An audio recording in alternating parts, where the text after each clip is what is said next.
So I feel like there's not as much to get from in this episode of WandaVision. It's still a very good episode, if not um, the second best episode in the show so far. I mean, I really liked episode 3 when they started revealing things. Last episode was also very good.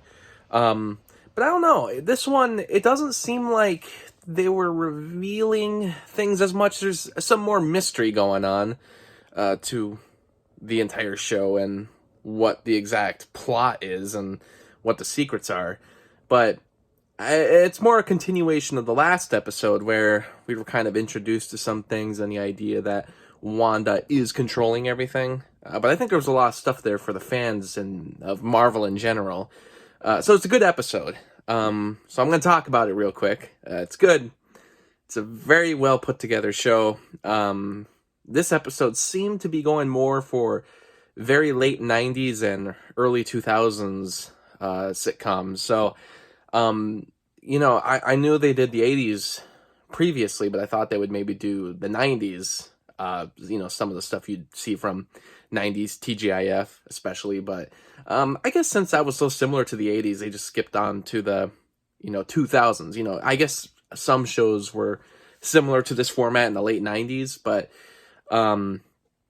mostly and especially the intro, which I was very happy to see, from the trailers, the look of the show for the coming episodes looked very much like Malcolm in the Middle. There's something about the cinematography of Malcolm in the Middle that is very iconic and very, just something about the tones and the colors and the lighting that it's very Malcolm in the Middle. And then what do you know? The intro literally was Malcolm in the Middle. So it's exactly what it was going for. And it was really cool to see. It's really hard for me to nail down what the 2000s aesthetic was. But this show got it, especially with that really freaky commercial that they had. It was good. It was funny, but it was also very freaky. And I'm wondering if there's a little more to it. So just to discuss some things that happened, that we can kind of guess exactly what's going on. I said in the last video I did, Evan Peters, who showed up in episode 5, I really thought that he's just supposed to be Quicksilver from the X-Men, taken from the multiverse, that Wanda perhaps was the one that tore a hole through the multiverse, and that's why he came in, because she needed someone to be her brother, but she can't bring people back from the dead. I thought that made enough sense in my head. And right now, she sees him as Pietro, but she knows it's not the real Pietro. She also, though, I don't think realizes that outside the bubble, or the hexagon, I don't think she realizes that he is also a version of Quicksilver from a different universe. But I think right now she thinks it's just an in-show reference and just an in-show casting. But I think the fans of Marvel in general know it's a little bit more. They have him in the episode a little bit more. He's an uncle to her twins, which the twins very explicitly have superpowers in this, which I know is a comic book reference. One that I haven't read the comics, but I know that there were children eventually, so they are making very explicit references to that this time around. And he is like a uncle to them throughout. They are very much using their powers without hiding them now, so it's much different from what the show was in the beginning, which they were trying to hide things more often. I guess that could be a little comment on television in general, how the censors started to lighten up over time, but also within the show, I think it's just adding to Wanda's nature in general, where she's being a little more loose with her rules as things go on. Weirdly enough, Vision isn't really in this episode. He is, but he kind of goes off on his own, and a lot of it I don't think is meant to be within the show within the show for the most part. I think he's just supposed to go on his own adventure. You could tell by the aspect ratio too. At one point, while he's still within the town, the aspect ratio changes to a cinematic view, much like the cutscenes that feature Randall Park and Kat Dennings and the ones who are outside the hexagon. They're always in the cinematic, wider aspect ratio. He enters that aspect ratio at one point, without exiting the hexagon. So I think that part is explicitly not supposed to be shown on the television screen, so this is not Wanda's control. Vision is trying to escape the hexagon, and I'm wondering if, when he was escaping, if his body was just going to fall over, because I was assuming since she stole Vision's body, maybe there's just a floating corpse of a dead robot flying around, and when they're in the hexagon, it just makes the simulation of like a real person. But he tries to escape at one point, and he's like falling apart. And I was like, okay, so maybe he's not the corpse, but maybe he's just not a real thing in general. I also made the assumption, I don't know if I mentioned this in the last video, I've been kind of telling my theories to a group chat also, so I'm getting some of it confused, I feel like. But I was under this idea that maybe Vision is being controlled by Ultron, and that Ultron's going to show up eventually, and that Wanda's actually not the one in control of the hexagon, but it's actually Vision through Ultron. But he doesn't even seem to realize it, just so they could bring Ultron back into it. I'm still kind of wondering about that, especially since when he tries to escape, it's not a corpse, but it seems like he's immediately falling apart, like he's not a real thing at all. He's not a real entity. He only is within the hexagon, created in Wanda's vision, anyway. Or maybe it's just, or if Ultron is controlling everything, maybe he created his own version of Vision. Why they need the body, I don't really know, because it doesn't seem like you see the dead corpse when he's trying to escape.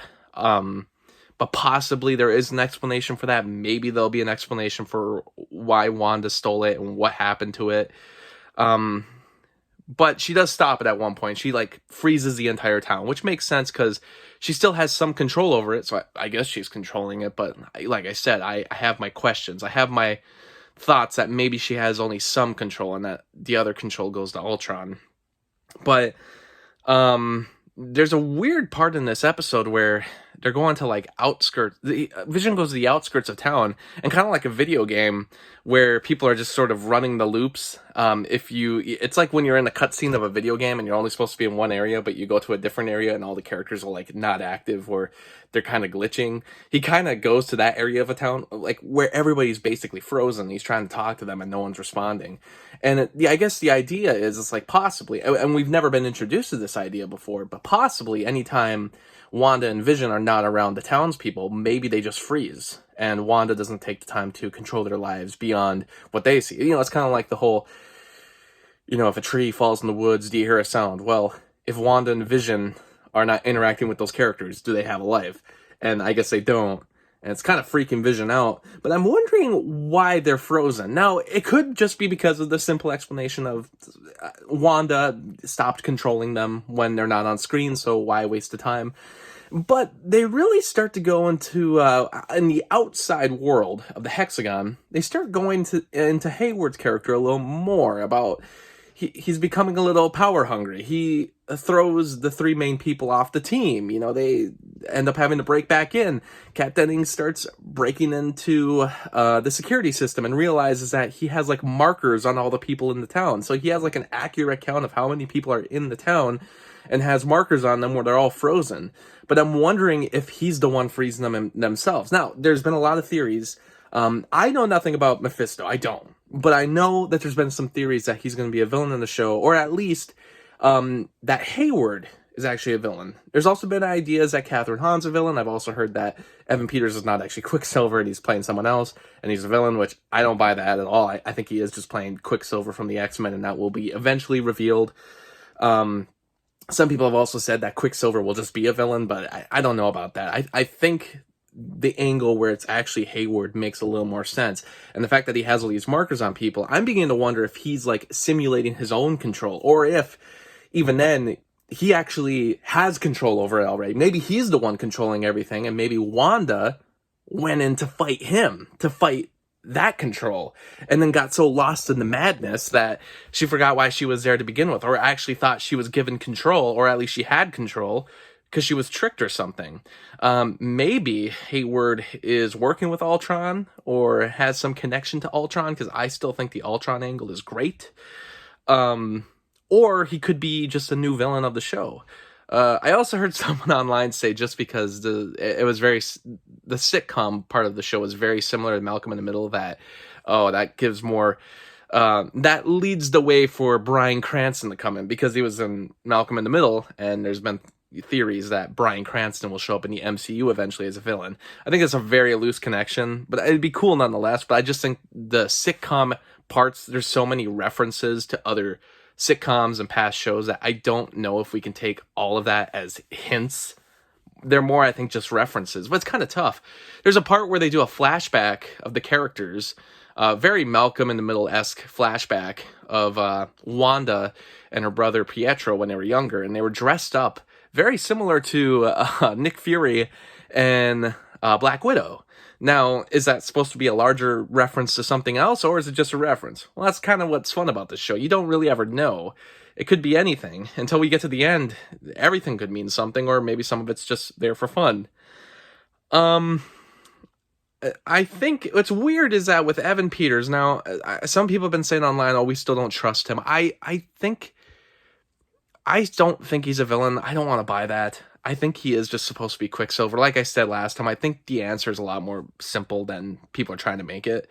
But it's weird. He has a conversation with Wanda, and he knows explicitly that Vision died. And kind of makes a joke about it. I don't know, like, because he says at one point, like, it's not like your husband can die twice. Well, he actually did die twice in Infinity War. So I don't know if that was the joke and he already knew that, or the point is that he already knew he died once, which is weird because I don't remember where that was exactly said. I know that when they're within the sitcom world, they kind of retain the memories of where they were in the MCU, kind of. It seems like, because, Wanda references her childhood, but she doesn't really reference how her and Vision ended up together, because Vision doesn't seem to be allowed to have any history himself. Like, he doesn't remember being an Avenger. Like, they bring that up in this episode. He doesn't even remember being an Avenger. So he doesn't have memories of being outside this world, or even, a version of his history that's, like, composited into this world. But Wanda seems to have a history, like with Pietro, and is allowed to have those memories, even though they're kind of confined into a world of the sitcom.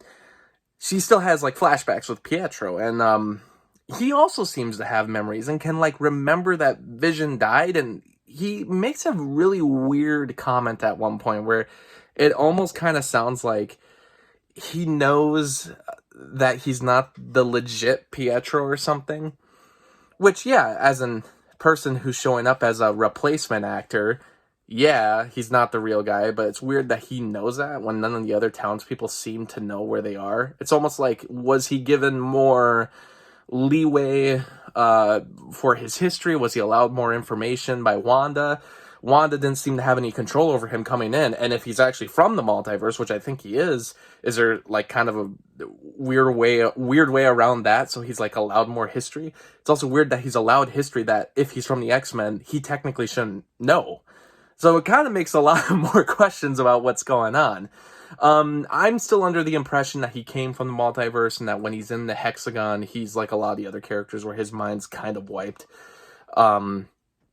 So I don't know. It's really interesting, though. But that's what I kind of said at the beginning. It's giving you a lot of thoughts, but it's not really leading you anywhere to more concrete ideas of where everything's headed. It's kind of like where I was last week, where I'm like, yeah, I think it's still Quicksilver. I think he's from the X-Men. I think this is introducing the multiverse. I still question if Wanda is a villain. It would make the most sense because she's going to be in Doctor Strange too. So who knows? I wonder still about that big cameo. I kind of said last time I think it's going to be Magneto. I'm still kind of wondering that, but it might end up just being Doctor Strange, which also I guess would make sense. But given the way they talked about it, I'm not sure if it is him. I still see him maybe popping up in the show, but they also mentioned Captain Marvel again in this episode. So maybe she'll show up eventually. I thought that would be only a one-time reference in a previous episode, but they brought her up again. I also thought Hayward probably has superpowers because he makes some really weird references at one point to Wanda and calling her, that she has superpowers. And, I never really heard anyone talk about it in the way that he does in the Marvel Cinematic Universe. People say that, like, they're advanced humans or that they get powers from the stone, but never really, like, superpowers. It's like, it's a weird way of, I don't want to explain it, but it's a weird way that he talked about it, where it makes me wonder that he's definitely hiding something, and I think he is a villain with superpowers. It's a really weird way that I think that, but yeah, like I said, it leads to a lot of questions about what's going on, but it's a good episode. And, everyone's still top notch, and it gets me more excited for the next episode because the way it ends is really cool. Kat Dennings basically gets trapped inside herself, and now I'm wondering, are they going to jump to the 2010s sitcoms? Is she going to just be her character from Two Broke Girls? I've already seen from one of the trailers that it looks like they're going to be doing a mockumentary style sitcom, or comedy show like The Office or Modern Family. So that's gonna be pretty interesting, where they're doing like side interviews with some of the characters. So that'll be cool for next week's episode. I believe that's where they're headed. But if I'm doing now all the timing right, if they're gonna be heading into the 2010s already, they're gonna be out of decades to do TV shows on. So I believe there's 9 episodes in total.